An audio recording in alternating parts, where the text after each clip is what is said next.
Another great performance for the New York Rangers. This team just keeps gelling. They just keep getting better. The momentum is on the Rangers side. The elite Mika Zabanejab. Yeah, you heard it right. You got it. No problem. The elite Mika Zabanejab ends up having another great game. Adam Fox leading that top four crew of defensemen. Jacob Trouba with another big hit tonight. Andrei Miller ends up continuing to impress, one of the best defensemen and underrated prospects in this series, as well as the cyborg Ryan Lindgren plays another amazing game. So the top four for the Rangers does what they need to do.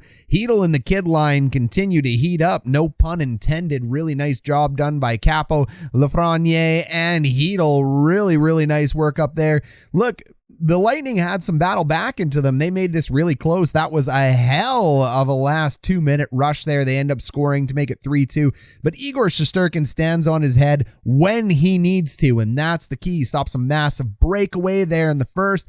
He stops a bajillion shots at the end, but really it wasn't until the end that Tampa really started pouring it on. The streak is over, 17-1. We had to go back 3 years to find the last time that the Tampa Bay Lightning lost back-to-back games. So streaks are made to be broken. The Rangers are on fire. Shesterkin is hot. Vasilevskiy is the second best goalie in this series right now, but it flips back to Tampa Bay. So let's go ahead and let's talk about game number 2. 2 minutes and 41 seconds in, Kuch opens up the scoring. He ends up beating Shesterkin, and you might be wondering, oh, is this series going to be 1-1 right now?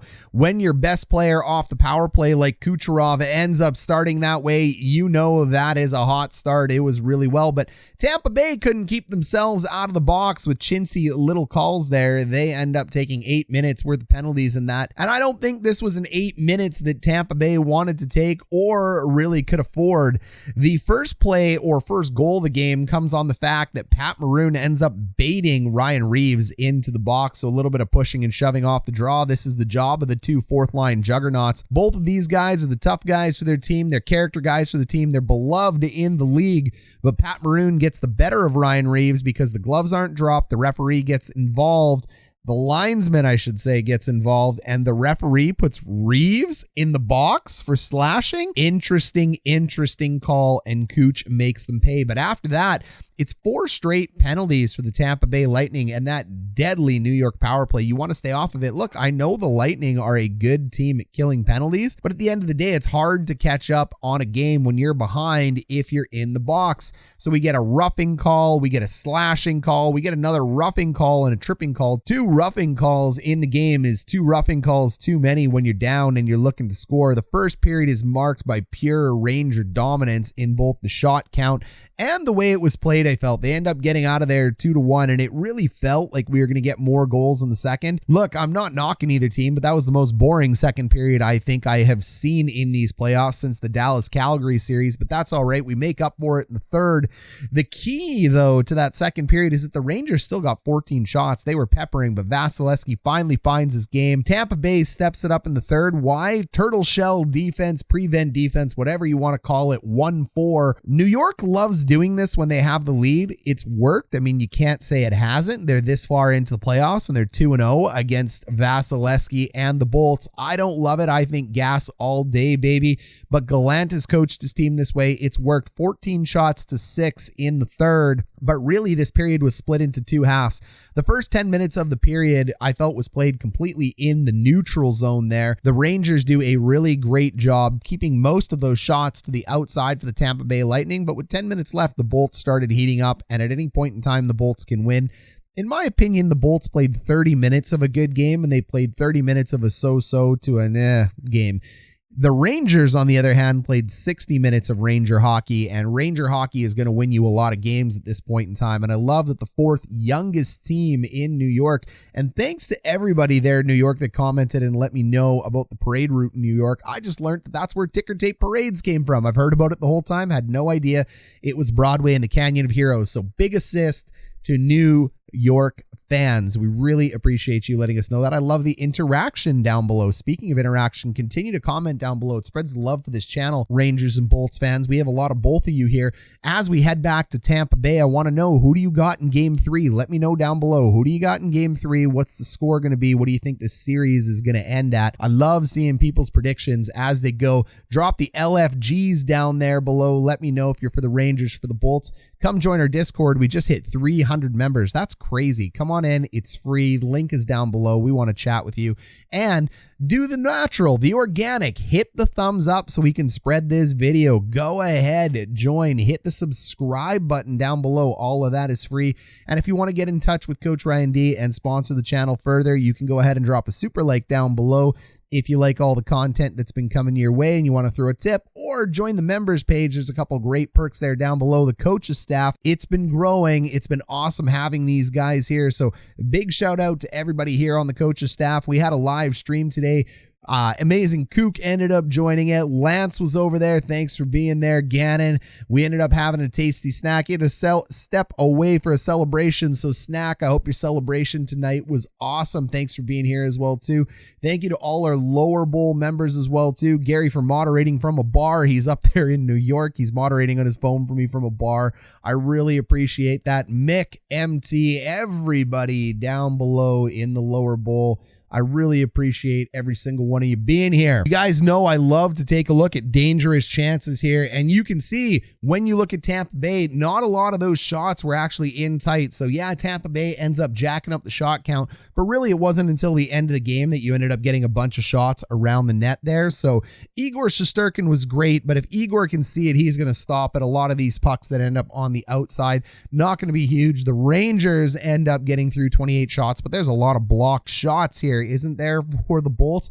They even blocked one, got hurt, and that's how one of the goals ended up going in. So sometimes just take a guy out with a good clapper where you need to, then put it in the net. But look at the dangerous chances here by the New York Rangers.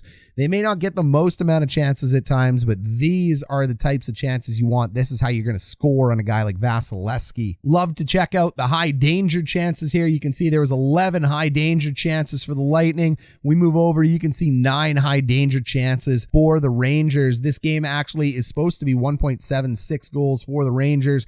And if you move over here, 2.68 for the Lightning. But this is skewed by that Rangers prevent defense. That's why we don't play on a stat sheet, because at the end of the day, the prevent defense really jacks up things like Corsi and that. But this really was the Rangers game all the way. So let's go ahead and take a look at some of those Ranger and Bolts goals. Draw is won here by Tampa Bay. It's just a clean little wall slap. That's what you want. So this isn't a 50-50 puck.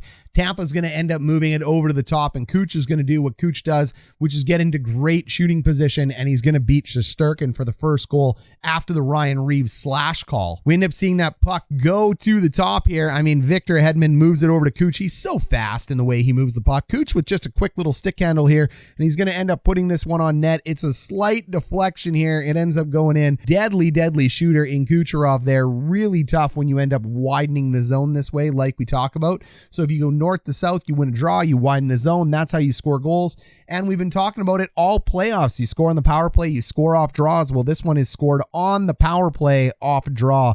Big start there by the Bolts, but it wouldn't be enough. Alex Killorn, normally a very steady player, ends up stepping in front and doesn't look where he's putting the puck. He ends up putting it through the middle of the ice. He doesn't notice his buddy standing here open. He just shovels it to the front of the net. Puck possession is very important. You don't want to just shovel pucks in front of the net. And unfortunately, this actually leads to the Miller goal. So he ends up pro-curling around. You can see right now his head is not on a swivel. He's not looking where he's going. He's just going to throw it in front, and this leads to the Ranger turnover, and they're able to exit the zone quite easily. This is why you always got to look where you're moving the puck. If you can't look where you're moving the puck, no big deal. Just go ahead and hold on to that puck. So a little bit of a mistake, and mistakes in the offensive zone can lead to goals in your defensive zone.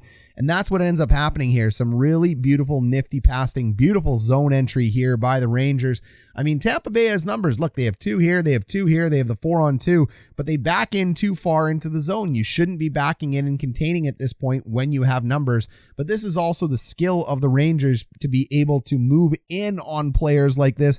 They end up getting towards the net, and then what you'll see here is it pops out to Miller at the top. Miller's going to absolutely destroy him with the shot. I mean, that hurts. He's down, he's out. The whistle is not blown until Tampa Bay gets possession of the puck, so Andrei Miller ends up picking it up, and it is a nasty, beautiful shot here just to the outside of Vasilevskiy. Miller is just an awesome player. He's had nothing but an awesome series. He has grown.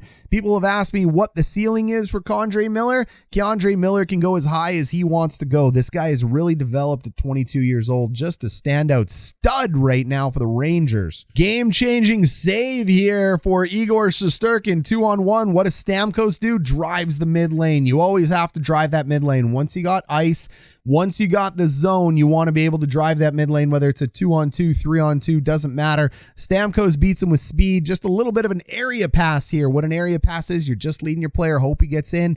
There's a little bit of a hook on him. I'm surprised that doesn't end up getting called, but maybe because the referee is on the other side of it. He ends up laying him down, moving him over. All he's got to do is go up at this point, but he can't get it up. Too much speed. Shesterkin ends up closing the door there. That changes the game, in my opinion. Huge save there by Igor. You can see here with the shift counter down below, Hedman and Ruda get caught with a long shift. You want to be 60 seconds. You don't want to be a minute and a half.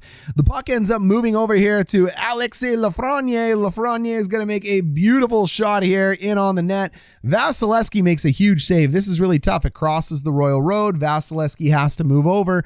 What makes Vasilevskiy so good, though, is his ability to control the rebound, even on impossible shots like this. Unfortunately, on this one, because it's such a tough shot, Vasilevskiy ends up letting that rebound out. This isn't on Vasi. I mean, he already made one of the hardest saves to make in hockey. That puck ends up bouncing out, and because that puck ends up bouncing out over here, now what you're going to end up seeing is the kid line take further advantage. This causes confusion among the Tampa Bay Lightning players, and then what you end up with is a guy and a group of guys who are in basically a straight line at this point. They're trying to find their position. This is what happens when you get Quagmire's little bounces and redirects. So that puck ends up coming over there to Adam Fox. I mean, what a really, really nice play over to here.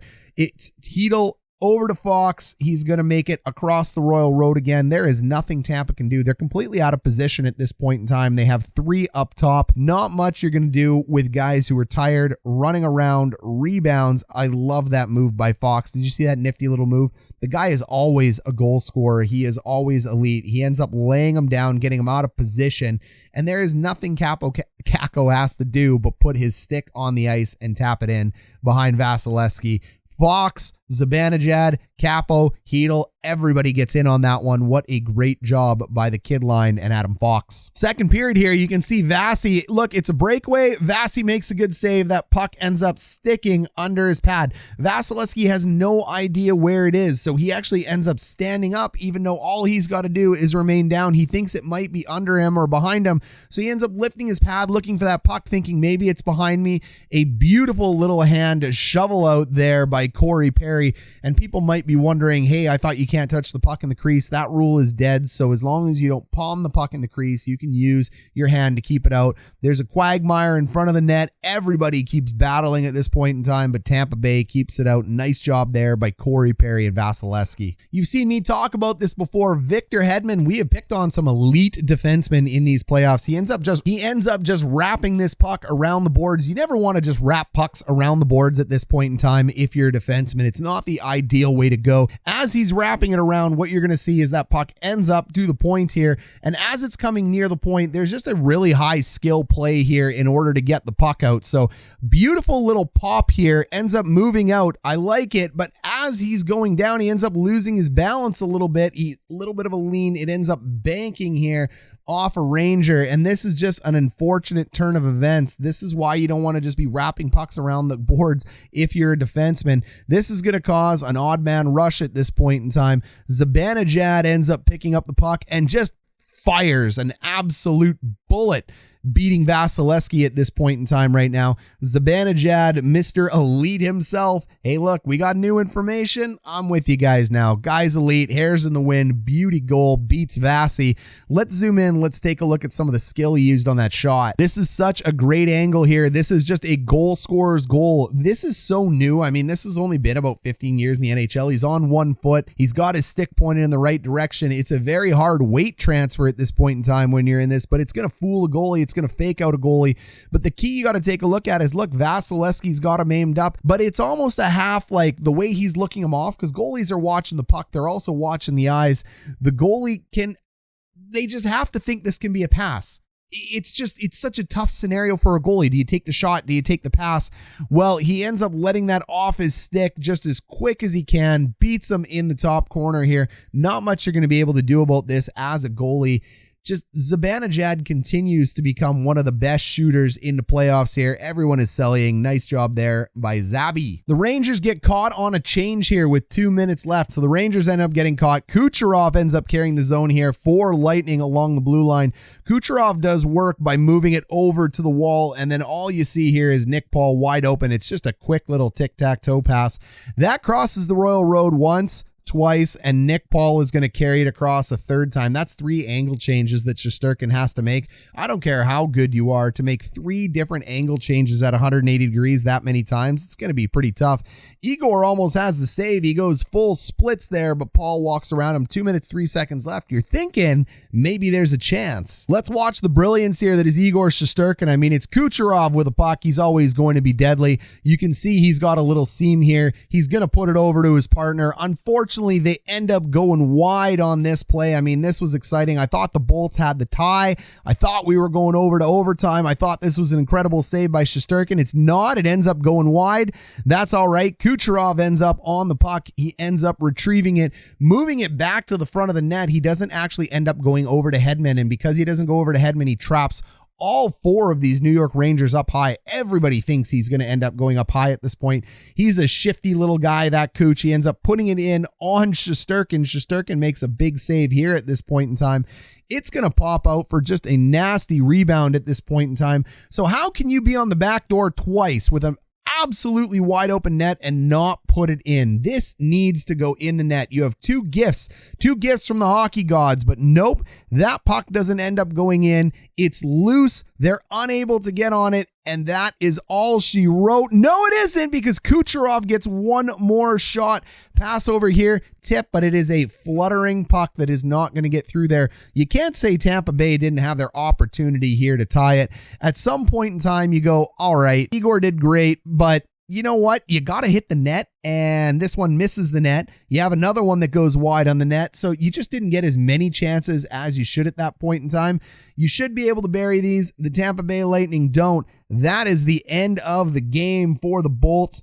It was a close one, but the Rangers end up hanging on and breaking that record. 17-1 is where we're at. Beautiful game by the Rangers, top to bottom. Loving what I'm seeing out of New York right now. You can't help but think they're not going to punch their ticket to the Stanley Cup final, other than the fact that you have the Tampa Bay Lightning in front of you. Yes, they are badly missing Braden Point. That was a common question in the live stream. When you lose one of your best players, sure, you need to reload, but if you were missing Zabanejab, or you were missing Fox, or you were missing Shesterkin, like, that's how important Point is to the Bolts. He's a top 3 player on there. It's really tough to recover. It doesn't matter how much depth you have. When you have elite players like that and they're either injured, out, or not playing, it's really tough. Even if you are the Tampa Bay Lightning, they may have Cooch, they may have Stammer, they may have Hedman, but Point is a very important part of this team. So when you miss your best two-way player, when you miss one of your best centermen out there, when you miss one of your better offensive players, it can hurt.